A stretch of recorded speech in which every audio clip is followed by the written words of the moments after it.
Dans très exactement 2 semaines, je vais déménager de cet appartement. Je vais quitter Bordeaux, là où je vis actuellement, parce que c'est la fin de mes 2 premières années d'études dans le supérieur. Et du coup, en ce moment, c'est un petit peu le bazar partout. Comme vous pouvez le constater, c'est carrément le bazar ici. Mais quand je dis partout, c'est aussi parce que c'est un peu le bazar dans toute ma vie, dans ce que je fais, dans là où je vais aller, dans le travail. Et voilà, si je tourne cette vidéo dans ces conditions, maintenant là, c'est parce que dans moins d'une heure, il y a mes parents qui passent pour récupérer pas mal d'affaires que je vais déjà commencer à vider avant le déménagement officiel dans 2 semaines. Voilà, c'est carrément naturel aujourd'hui, le bazar dans la chambre, les softbox que vous voyez même ici qui sont repliés pour enrichir cette vidéo qui va notamment être consacrée à une espèce de vidage de bibliothèque. Moi je ne vais pas me filmer en train de remplir une bibliothèque mais en train de la vider, même si j'espère bien que dans quelques mois vous aurez la vidéo en sens inverse où je remplis une nouvelle bibliothèque, ce qui sera assez cool. Là je vais vider cette bibliothèque et du coup je vais vous en profiter pour vous présenter 5 livres qui ont marqué mes 2 années d'études à Bordeaux, chacun à leur manière. Ouais, chacun à leur manière, c'est tout ce que j'ai à dire. Cet album est en italien. Là c'est Bisognerà, mais je sais absolument pas comment le prononcer en italien. Mais normalement il s'appelle Il faudra, il est publié chez Sarbacane. C'est un album dont je vous ai déjà parlé, je pense, notamment dans ma vidéo bilan de 2014, si je ne m'abuse. En fait c'est un album que j'avais lu, et adoré, et que j'avais présenté dans un projet de communication promotion pour mes cours, où il fallait faire la promotion d'un bouquin. Et là j'avais fait une espèce d'animation un peu folle. Il y a la vidéo sur la chaîne si vous voulez la voir, où je récitais le texte à voix haute et en même temps je peignais sur un grand drap blanc. Et voilà, en tout cas c'est un album vraiment magnifique sur un enfant qui regarde le monde et qui voit toutes les choses, tous les malheurs qu'il y a dans le monde.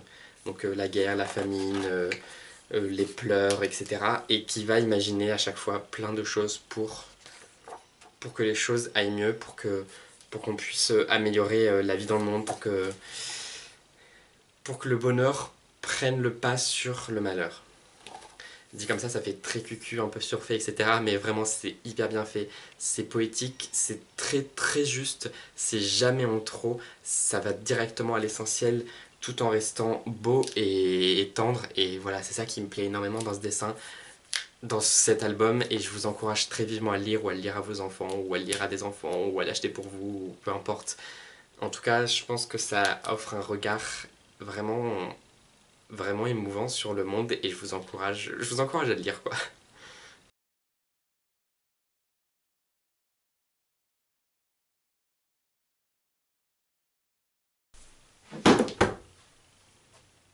Oups.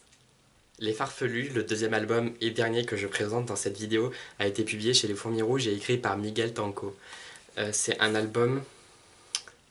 Alors c'est pas un album sur l'amitié, mais je sais pas pourquoi dans ma tête c'est un album sur l'amitié. Je pense que c'est parce que c'est un album très doux, très tendre, et non, vraiment très doux. Je pense que c'est vraiment le mot qui correspond le plus à cet album. Je vous l'avais d'ailleurs présenté dans la vidéo des livres qui font du bien. Et voilà, en fait, et je pense aussi c'est parce que c'est un album qui me fait penser à mes amis de Bordeaux, qui est sur les farfelus. Donc c'est ces gens un peu bizarres, un peu décalés, juste qui aiment les petits plaisirs de la vie, des choses un peu bizarres ou des choses plutôt normales, ou qui sont un peu en marge, ouais, qui sont vraiment des gens un peu décalés. Et c'est pour ça que cet album me plaît tant, parce que ce qu'il dit en fait, c'est qu'on est tous un peu farfelus, on a tous un petit farfelu en nous, et en même temps, même les personnes qui peuvent nous sembler pas farfelues, ou des personnes qui peuvent nous sembler hostiles, peuvent être des farfelus avec un cœur tendre. Et voilà, je trouve que c'est un album qui pose un regard très tendre, très tendre et très doux sur les choses et les gens autour de nous, et qui m'a vraiment beaucoup touché.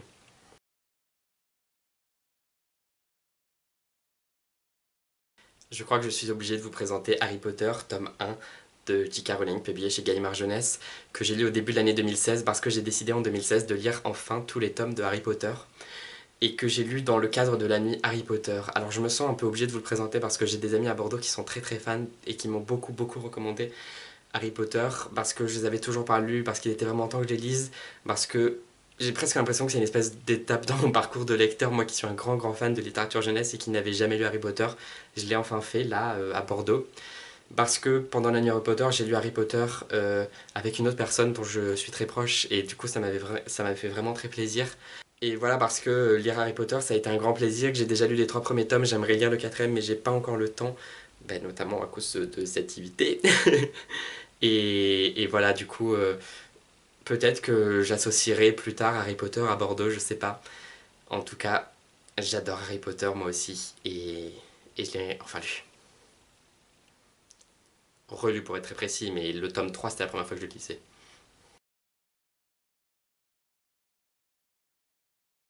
Jonah tome 6 est le sixième et dernier tome de la saga Jonah. Je vous en ai parlé dans une vidéo que je lui ai entièrement consacrée. Et voilà, je suis obligé de le mentionner parce que je l'ai lu et j'ai travaillé dessus au cours du stage que j'ai fait aux éditions Didier Jeunesse l'été dernier. Stage qui a donc été effectué dans le cadre de mes études et de mon DUT métier du livre. Et voilà, Jonah, c'est une saga que j'ai adorée. Et j'adore son auteur, j'ai adoré travailler dessus. Et j'étais obligé de le mentionner parce que c'est la fin d'une saga, c'est la fin d'une aventure en quelque sorte, c'est ancré dans mon parcours personnel et professionnel, c'est ancré dans mon parcours à Bordeaux d'une certaine façon aussi. Et voilà, je suis à la fois très heureux et très fier, même si j'ai pas apporté grand chose non plus à ce bouquin, et en même temps un peu excité de tenir ce bouquin entre mes mains, et du coup je me sens un peu obligé de le mentionner ici.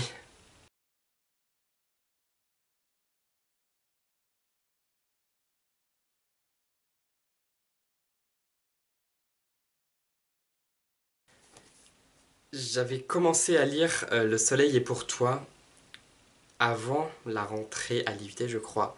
En tout cas, je me rappelle très bien que dans le train qui m'emmenait à Bordeaux le jour où j'ai emménagé, je lisais du coup I'll Give You a Sun. Alors, c'était pas celui-là, ça c'est une version paperback un peu collector que j'ai eu à Noël dernier.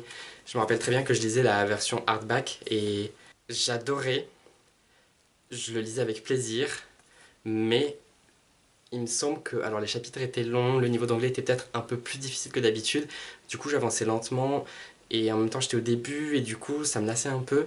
Et je me rappelle qu'avec le commencement de l'IUT, j'ai beaucoup moins avancé. Finalement, j'ai fini par arrêter le livre jusqu'en février. En février, lors de mon premier stage, dans le cadre de mon DUT, j'étais en librairie, il y a un représentant qui est venu. Représentant, c'est ceux qui présentent aux libraires les livres qui vont paraître pour que les libraires les achètent, pour qu'en plus vous puissiez les acheter. Et donc, il y a un représentant qui le présentait à la libraire avec qui je travaillais. Et alors, moi, on m'avait demandé, je crois, à côté, et j'avais dit ouais, je l'avais commencé en anglais, mais je l'ai toujours pas fini. Et du coup, ça m'a vraiment trop donné envie de me replonger dedans, ce que j'avais fait dès le soir même, je crois.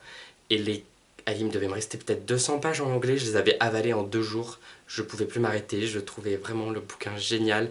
Et je sais pas pourquoi, il m'avait juste fallu ce petit déclic là du représentant qui vient, qu'on me dise il sort bientôt, est-ce que toi tu l'as lu?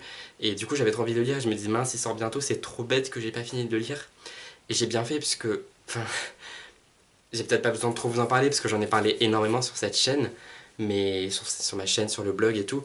Mais ça a été vraiment un énorme coup de cœur, un roman très émouvant, pour le coup vraiment très juste. Je répète encore ces mots dans une vidéo pour un nouveau bouquin, mais celui-là je l'ai trouvé vraiment très juste. Les personnages sont hyper attachants, les histoires passionnantes, la construction est vraiment top, et on suit ces personnages avec plaisir, et c'est un bouquin tellement riche sur l'art notamment, sur l'amour aussi, sur l'homosexualité, sur la famille et la gémellité, sur toutes ces choses à la fois, et c'est... Waouh, moi je m'étais pris vraiment un coup de poing émotionnel, et je vous le recommande encore et encore et encore.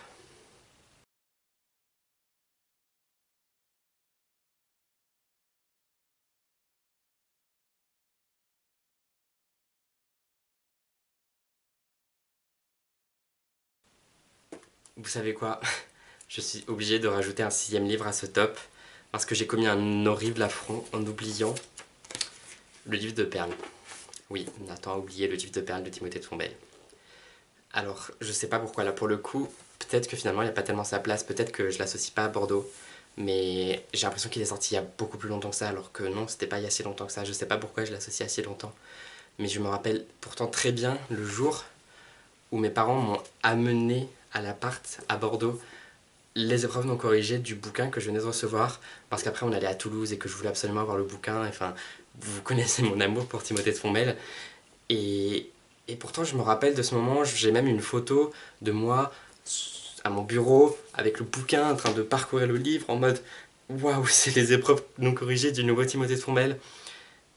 Je sais pas, là c'est un truc de dingue et pourtant ce bouquin m'a tellement impressionné et même à Bordeaux, après en janvier chez Mola, j'avais animé une conférence avec Timothée de Fombelle à propos de Livre de Perles et il m'a accompagné, je l'ai conseillé et j'avais fait un exposé sur Timothée de Fombelle dans le cadre d'un cours de littérature parce que la prof était absente et j'en parle à tout le monde et je l'ai conseillé à tous mes amis et j'ai des amis qui l'ont lu, aimé ou pas et, et pourquoi je l'ai oublié, je sais pas.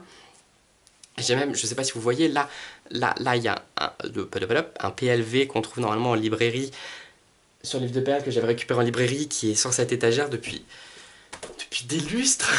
Et finalement, c'est peut-être pour ça que je l'ai oublié, c'est parce qu'il y avait ce PLV et que les bouquins étaient pas dans la bibliothèque, mais regardez, je suis tout ému rien que d'en parler. C'est le Livre de Perles pour moi, c'est l'un des meilleurs bouquins que Timothée de Fombelle ait écrit, même si il en a pas des gros bouquins entre guillemets, il en a pas écrit tant que ça. Et le Livre de Perles, c'est même pas mon préféré, mais il est d'une telle profondeur, d'une telle émotion que ça me chavire. En tout cas, il doit figurer dans ce top. Et voilà, le Livre de Perles, il est sorti pendant les 2 années où j'étais à Bordeaux. Et c'est juste un bouquin incroyable.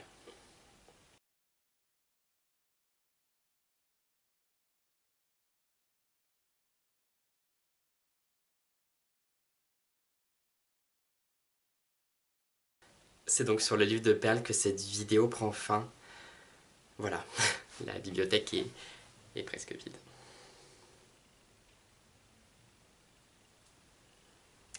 Il reste des cours en bas, des jeux, deux trois trucs par-ci par-là, et tous les bouquins dont Tom a besoin pour son mémoire. Mais à part ça, c'est vide, ça fait hyper bizarre. En tout cas, j'espère que cette vidéo vous a plu. Moi, finalement, elle m'a un petit peu remué.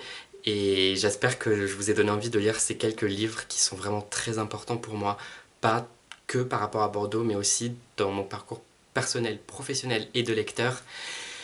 Et lisez-le, lisez-les, lisez-les, c'est tout ce que j'ai à vous dire. On se dit à très bientôt sur le blog ou pour une nouvelle vidéo. En attendant, je vous souhaite d'avoir de très belles lectures et portez-vous bien. Salut!